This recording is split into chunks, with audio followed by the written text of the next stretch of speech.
지난달 말이었죠. 미국 메인주의 작은 마을 루이스턴에서 총기 난사 사건이 발생해 미국 전역이 충격에 빠졌습니다. 18명을 살해하고 13명을 다치게 한 범인은 사흘간의 도주 끝에 숨진 채 발견됐는데요. 미국에서 이런 총격 사건 문제가 심각하죠. 갈수록 발생 빈도가 높아져서 올해 7월 중순까지만 무려 400건이 넘는 총격 사건이 일어났다고 합니다.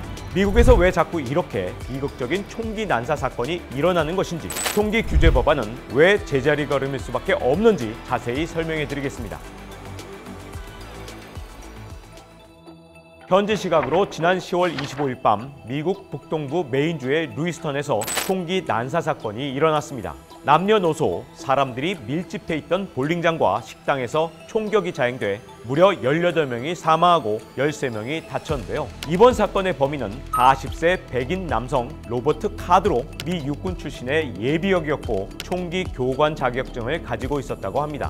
카드는 환청 등의 문제로 정신병원에 입원했던 병력이 있고요. 메인주 방위군 시설에 총격을 가하겠다고 위협한 적도 있었다고 하는데요. 사건 직후 달아난 뒤 사흘 동안의 보주고 끝에 숨진 채 발견됐는데 스스로 목숨을 끊은 것으로 추정되고 있습니다. 사건 발생 직후부터 범인이 발견되기까지 메인주는 루이스턴 지역에 자택 대피령 쉘터 인 플레이스를 내렸고 루이스턴 일대 학교들은 휴교에 들어갔습니다. 지역 자영업자들에게는 사업장 폐쇄가 권고됐고요. 메인주 최대 도시인 포틀랜드까지 공공건물을 폐쇄했었죠. AP와 USA 투데이 데이터에 따르면 이번 사건은 올해 들어 미국에서 발생한 36번째 대규모 살인사건으로 이 사건들로 인해 최소 188명이 사망했다고 하는데요. 미국인들이 이번 총기 난사 사건에 더 충격을 받은 부분은 사건이 일어난 지역이 인구도 많지 않고 범죄율도 낮은 작고 평화로웠던 소도시라는 점입니다. FBI에 따르면 메인주는 2022년 기준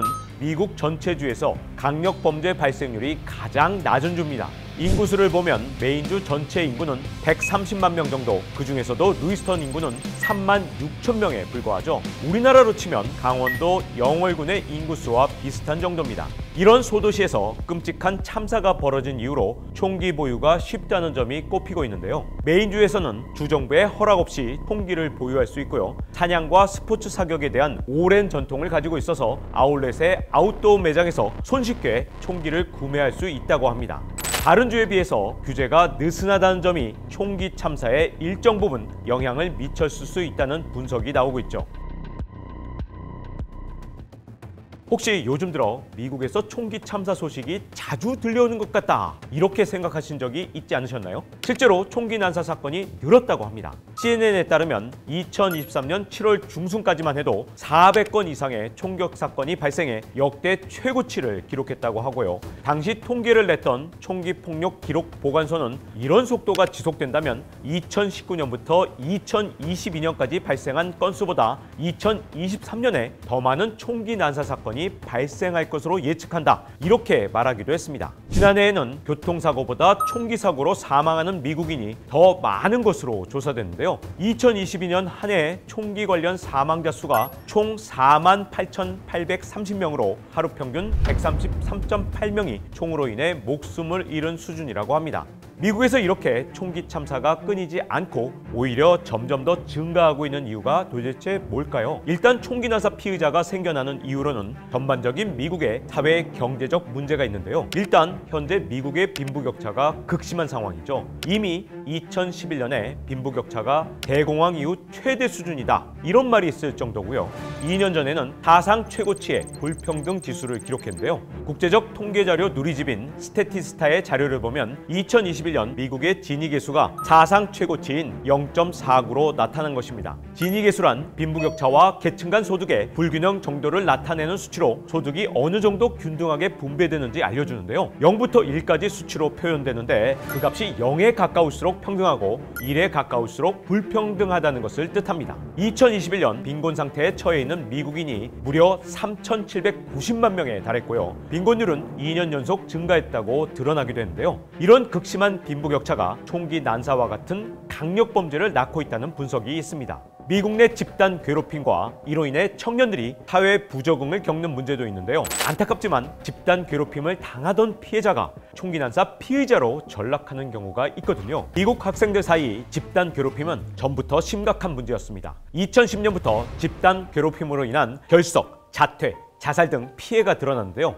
당시 미국 질병관리예방센터는 미국 고등학교 학생 5명 가운데 1명이 반복적인 괴롭힘을 경험했다고 밝혔죠. 양극단으로 갈라진 미국의 정치 상황도 문제입니다. 이민자들에 대한 증오 범죄와 이에 반발한 이민자들이 분노 범죄를 저지르는 악순환의 고리가 굉장히 심각하고요. 게다가 사회 불만을 가진 이들이 쉽게 총기를 구매할 수 있는 구조 때문에 총기 난사에 따른 피해가 끊이지 않고 있다. 이렇게 볼 수 있습니다. 이렇게 총기 난사 사건이 계속 발생해도 미국의 총기 규제법 제정은 제자리 걸음을 하고 있는 상태입니다. 지난 100년 동안 미국 대통령과 의회가 합의해 도입한 총기 규제법은 모두 7개인데요. 가장 최근에 제정된 법안은 2022년 총기 규제 법안으로 주요 내용은 총기를 구매하려는 18세에서 21세의 신원 조회를 확대하고 총기 밀매 처벌을 강화한다는 거였죠. 문제는 근본적인 총기 규제, 즉 총기 소유 금지에 대한 법안은 제정되지 않고 있다는 겁니다. 여기에는 크게 3가지 문제가 있는데요. 첫 번째는 전미 총기 연합회 NRA의 로비입니다. 영화 미스 슬로운에도 나왔죠. 150년의 역사를 가진 NRA는 실제로 그 영향력이 아주 강력한 단체인데요. 도널드 트럼프 전 대통령을 포함해서 무려 10명의 전 미국 대통령이 회원으로 있습니다. NRA의 2020년 한 해 지출 예산은 2억 5천만 달러, 우리 돈으로 약 3,375억 원에 달했는데요. 미국 내 모든 총기 규제 옹호 단체의 예산을 합한 것보다 많은 액수입니다. 문제는 NRA가 여기서 5천만 달러 이상을 정치활동, 즉 로비에 쓰는 것으로 알려져 있습니다. 총기 소유 금지법을 못 만드는 이유, 두 번째는 미국 수정헌법 제2조 때문입니다. 그 내용은 다음과 같은데요. 잘 규율된 민병대는 자유로운 주의 안보에 필수적이므로 무기를 소장하고 휴대하는 인민의 권리는 침해될 수 없다. 총기 소지를 찬성하는 미국인들은 수정헌법 2조를 근거로 들며 규제 자체를 위헌이라고 보는 겁니다.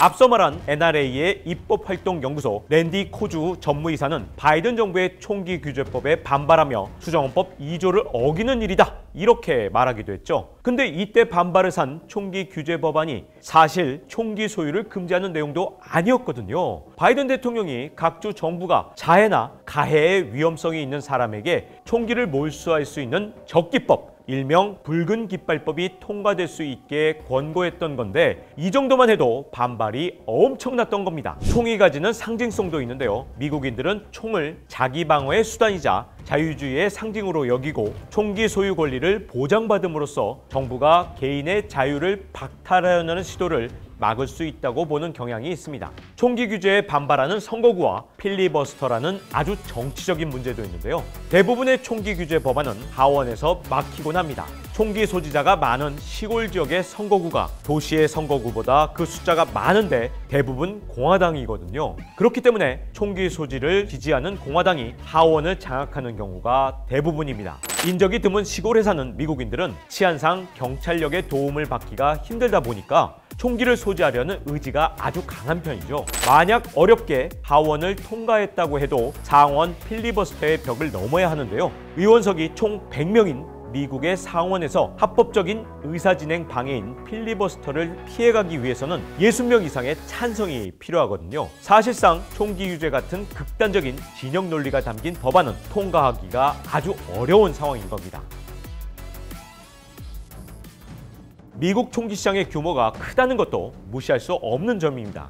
뉴욕타임스에 따르면 미국 총기업계가 2012년부터 2022년까지 10년 동안 민간인들에게 판매한 돌격 소총 매출이 최소 17억 달러, 우리 돈으로 2조 2,900억 원으로 추정된다고 합니다.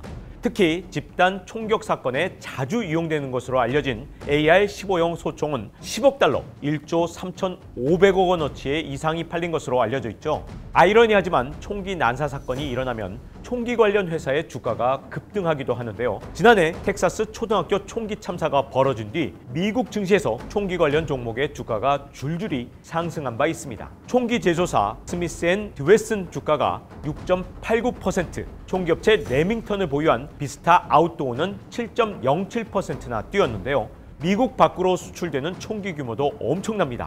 미국 통계국 등에 따르면 2005년부터 2022년까지 해외로 수출된 권총과 소총이 무려 370만 정에 달했는데요. 태국과 캐나다, 필리핀, 사우디아라비아 등 많은 국가에 미국산 총이 수출된 상태입니다. 이렇게 총기로 인해 발생하는 경제적 이익이 막대하기 때문에 미국에서 총기 규제를 하기 아주 힘든 상황인 거죠. 오늘은 미국에서 발생한 총기 난사 사건과 총기 규제가 이루어지지 않고 있는 이유에 대해 알아봤습니다. 더 알고 싶은 국제 뉴스가 있다면 댓글에 남겨주세요. 그럼 다음 이 시간에 또다시 뵙겠습니다.